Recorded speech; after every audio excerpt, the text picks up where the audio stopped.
Hello everyone, my name is Danny. I'm going to review Battle for Incheon, Operation Chromite. Bum-soo Lee, Jung Jae Lee, and Liam Neeson. It has no rating. I was able to go to settings and just watch it in English, so not that many subtitles along the way.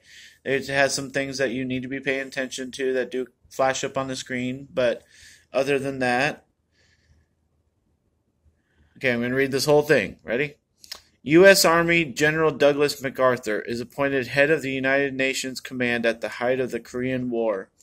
As the conflict's darkest days drag on and beleaguered U.S. and South Korean forces become disheartened, MacArthur dispatches 8 elite South Korean military men on a suicide mission codenamed Operation Chromite, a covert operation to infiltrate North Korean headquarters far behind enemy lines.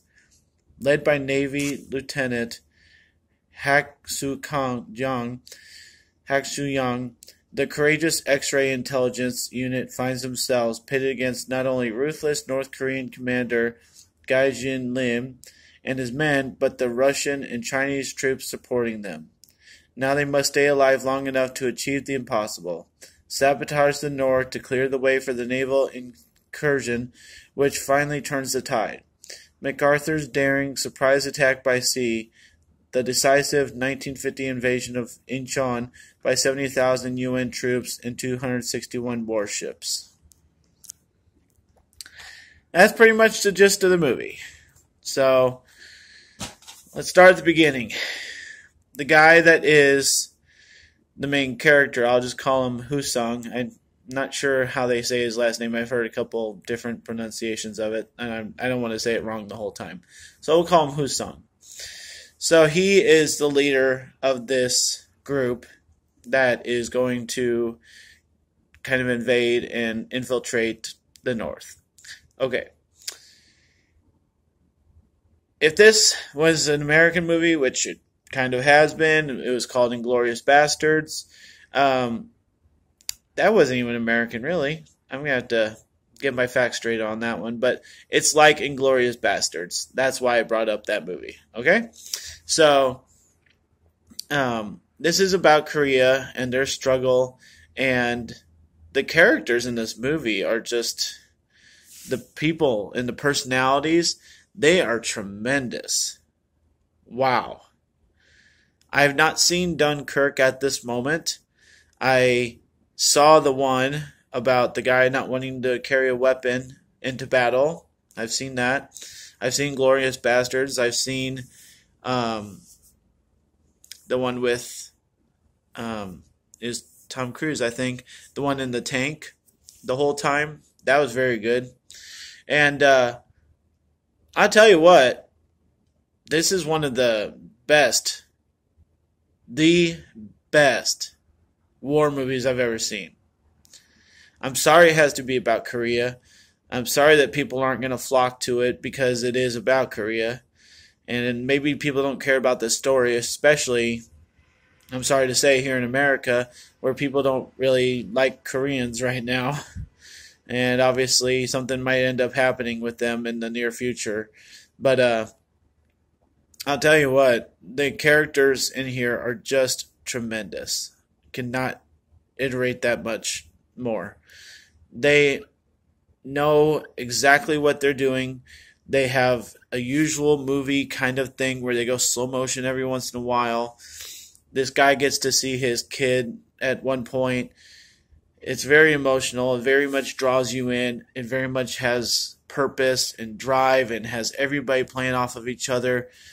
Obviously, everybody's given their life to whatever happens in the war. Oh, wow. I just feel like I was on a roller coaster ride, and I just watched the movie. So, excuse me if I'm a little taken back, but there is one point where somebody in the Korean war room says that they wonder blah, blah, blah about General MacArthur. And then General MacArthur gets confronted by one of his staff, the same line. I was like, okay, that was stupid, because is that the general consensus, like in the media back then? And how much did people really, talk about it? And then all of a sudden, this trustee of General MacArthur says it, and it just didn't feel right. So that was one very, very obvious bad note. The other one is that there's not much else. I tell you, there's one trusted ally of theirs, and the fact that they figured out who he was, I didn't really get how they came to that conclusion. So other than that, he was very good. I thought he played his part very well. He was a very minor character, but he played a very vital role in the movie, and he did very well. It is very gruesome, this movie, like most war movies are, but I thought this was very honestly brutal. There's a lot of people shot in the head. There's a lot of people that get shot or stabbed about 6 or 7 times. But the way this militia group goes about things is very exciting. I was very drawn in. That's why I mentioned Inglourious Basterds, because the way that they go undercover, the way that they go to where this other commander is, that's kind of their arch rival guy to follow and kill, and the way they go about it and where they go and how they do it and when they're there and how they split up, and one guy goes that way and takes care of 20 people by himself. It was pretty awesome.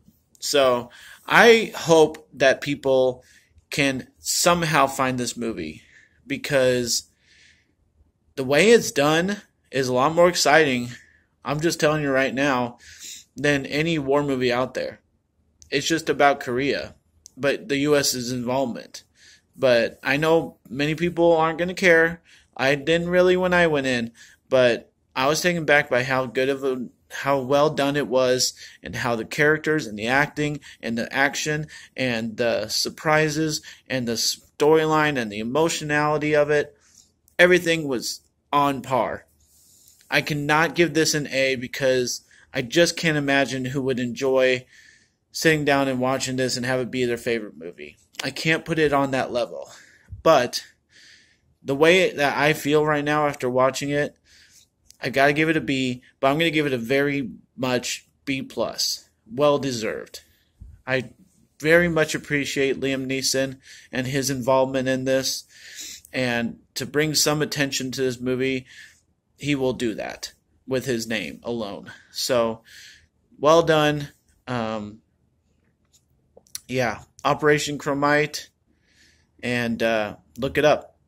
I think it's great. B+. Thanks for watching, guys. My name's Danny. If you like this, hit like, hit subscribe, and enjoy your movies. Thanks.